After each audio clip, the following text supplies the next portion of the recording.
ඔබ කොහේ ගියත් කොහේ සිටියත් ඔබ ළඟටම එන දවසේ සිතුවිල්ල ගුණයින් පෝල් ප්‍රනාන්දු දේව ගැතිතුමා සමඟ සෑම දිනකම උදැස්සන 5:30ට සජීවීව මාක් FM රේඩියෝ නාලිකාව ඔස්සේ රැඳෙන්න අප සමගින්.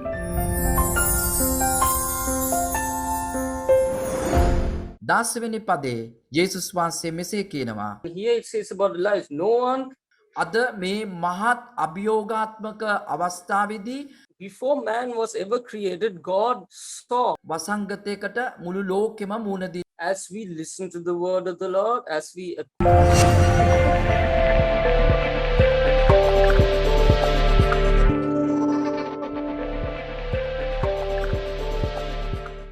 සුබ පැතුම් ඔබට රැගෙනෙනවා. we bring you greetings. ලැබුව දවස ඔබ සෑම දිනකට ආශිර්වාදම දවසක් වේවා.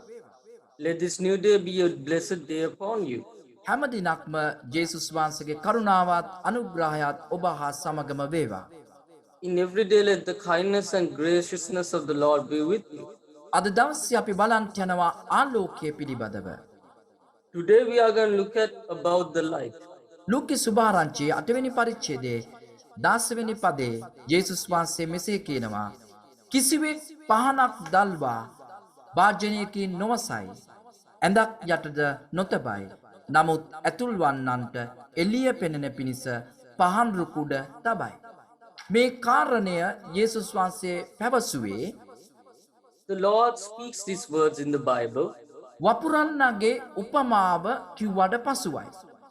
after sharing the parable of the sowed seed. වපුරන්නගේ උපමාවෙන් කතා කරනු ලැබුවේ In the parable of the sowed seed, what was spoken of was දෙවියන් වහන්සේගේ වචනය නැමැති බීජය හරි හදවතේ හරි පොළවක රෝපණය කළොත් එහි ඵලදැරීම ගැන තමයි වපුරන්නගේ උපමාවේ කතා කරන්නේ. the word of the Lord being sowed upon the proper soil of the proper heart is what the parable of the sower speaks of. එනම් අපි දකිනවා මේ ආලෝකය ගැන මෙතන කතා කරනවා. කිසිවෙක් පහනක් දල්වා වාජනයකින් නොවසයි. And here it says about the light. No one, when he has lit his lamp, covers that vessel, covers it with a vessel. මොකද වාජනයකින් වැස්සුවොත් ඒ ආලෝකය පේන්නේ නැහැ. If you cover the light with a vessel, you will not see that. ආලෝකයේ ඇඳක් යටකට තැබුවොත් ඒක පේන්නේ නැහැ. And if you put it under the bed, no one can see that. ආලෝකයේ පහන් රුකුඩ තබන්න කියලා කියනවා. But instead put the light upon a lampshade. මොකද මෙතන කතා කරන ආලෝකය? What's the light that he is spoken of? මෙතන කතා කරන ආලෝකය තමයි දෙවියන් වහන්සේගේ වචනය තුල අපි එය අසා අපේ ජීවිතය තුල උන්වහන්සේගේ වචනයට අනුකූලව ඒක පවත්වනකොට අපේ ජීවිතේ ආලෝකයක් බවට පත් වෙනවා. When we listen to the word of the Lord and we start living our lives according to the word of the Lord, it is the same as putting your life on a lampshade. උන්වහන්සේගේ වචනය අපි දැනගෙන උන්වහන්සේගේ වචනෙන් අපි පිරෙනකොට උන්වහන්සේගේ වචනය අපේ ජීවිතේ ක්‍රියාත්මක වෙනකොට අපිට සියල්ලම පේන්න පටන් ගන්නවා. As we listen to the word of the Lord, as we acquire the word of the Lord, and as we live according to the word of the Lord, everything begins to be revealed to us. අපි දකිනවා උන්වහන්සේගේ මැවිල්ලේදී උප්පත්ති පොතේ පළවෙනි පදේ කියනවා උන්වහන්සේගේ ආලෝකයේ තිබුණා. ඒ උන්වහන්සේගේ ආලෝකය තමයි උන්වහන්සේගේ දැනුම ප්‍රඥාව. ඒ තුලින් උන්වහන්සේ මුළු විශ්වයම දැක්කා මවන්න ප්‍රථම. We see that in the book of Genesis, as a light, the Lord saw in foresight the entire creation with his wisdom and his limitless knowledge. මනුෂ්‍යව නිර්මාණය කරන්න ප්‍රථම දෙවියන් වහන්සේ දකිනු ලැබුවා. Before man was ever created, God saw what he was going to make. අපි උපදින්නත් ප්‍රථම අපිව දන්නවා කියලා දේව වචනේ කියන්නේ ඒකයි. That's why the word of the Lord says, before we are even born, the Lord had known you. ඒ කියන්නේ දෙවියන් වහන්සේ උන්වහන්සේගේ වචනය උන්වහන්සේගේ ප්‍රඥාවට මුළු සියල්ලම උන්වහන්සේ දැක්ම තිබෙනවා උන්වහන්සේට. the Lord's knowledge is omniscient. That means he has seen or knows all that can ever be. අපිට දැක්මක් එන්න නම් ලෝකයේ මොකක්ද වෙන්නේ? අපේ ජීවිතේ කුමන තත්ත්වෙද තියෙන්නේ? අපි මොකක්ද කරන්නේ? අපිට මේ ලෝකේ අද සිදුවෙන සිද්ධීන් ඉදිරියේ අපිට දැක්මක් ඕනේ. ඒ දැක්ම අපිට ලබා ගන්න පුළුවන් වෙන්නේ උන්වහන්සේගේ වචනයත් එක්ක අපි ජීවත් වුණොත් විතරයි. We too need a foresight, a vision of what's to come, what the world is. Without it, we won't be able to prevail. And the only way to receive this sight is through the word of the Lord. උන්වහන්සේගේ වචනය අපි දැනගන්න අපිට දැක්ම ඇති වෙනවා. The more we know the word, the more we know it, we have foresight or we have a sight about it. ඒක නිසා තමයි මෙතන කතා කරන්නේ ආලෝකය පහන් රුකක් උඩ තබනවා කියන කාරණය. That is the same symbolism as saying that putting the light upon a lampstand.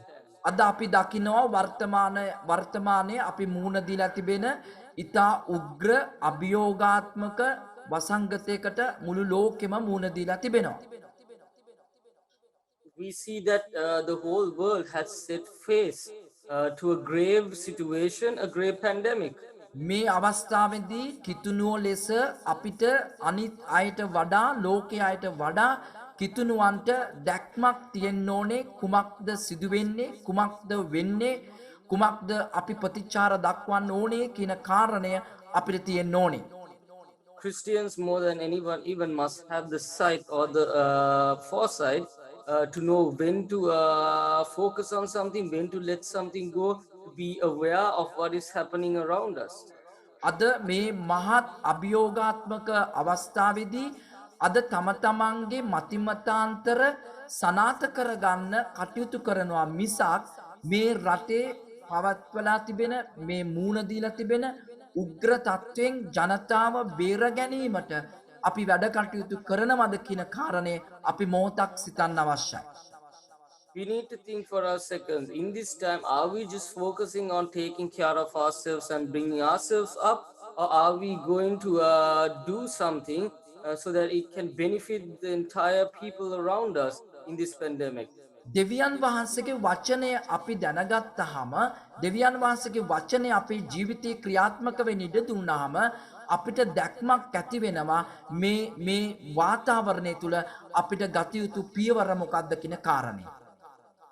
When we know the word of the Lord, when we have understood the meaning of the word, proper meaning of the words, then we have a foresight of what the world is coming to. නමුත් අද අපිට දකින්න ලැබෙනවා විවිධ පුද්ගලයෝ කැළඹිල්ලට පත් වෙලා තිබෙනවා. But today we see people scattering and panicking. තීරණ ගන්න බැරි තරමටම අන්ධ වෙලා තිබෙනවා. They are blinded to the fact that they cannot decide things. ඉතින් එක්කෙනාගේ අදහස් එක්කෙනාගේ අදහස් අරගෙන අද එක්කෙනාගේ අදහස් සනාථ කරන වීඩියෝ එක්කෙනාගේ අදහස් මතිමතාන්තර වලට ගැලපෙන වීඩියෝ ෂෙයා කරමින් අවුල් ජාලයක් බවට පත් වෙලා තිබෙනවා කිතුණු ශාසනය පවාද. Even the Christian church has caused great confusion with entering media with your own ideas, your own thoughts, and putting them into videos and broadcasts and presenting them, causing a whole set of confusion. බොහෝ අය වියුලට පත් වෙලා තිබෙනවා. And as a result, many are shook at this moment. ඒකේ ප්‍රධානම කරුණක් මම දකින්නේ තමන්ගේ අදහස සනාථ කරන්න තමන් යනවා මිසක් මේ ප්‍රශ්නේ දෙවියන් වහන්සේගේ වචනයට අනුකූලව මිනිස්සු දකින්නේ නැති කාරණයයි.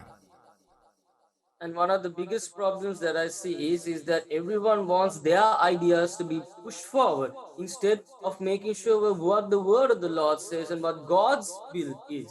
අපේ අරමුණ වෙන්න ඕනේ හැම මිනිස්සෙක්ම මේ විපතින් ගලවා ගැනීමට අපි උපරිම දෙවියන් වහන්සේගේ අභිමුඛයේ යාඥාවෙන් පූර්ණව උන්වහන්සේගේ වචනෙන් දැනුවත් වෙලා අපි මදහත්කාරයේ යෙදිය යුතු කාලයට පැමිණ තිබෙනවා.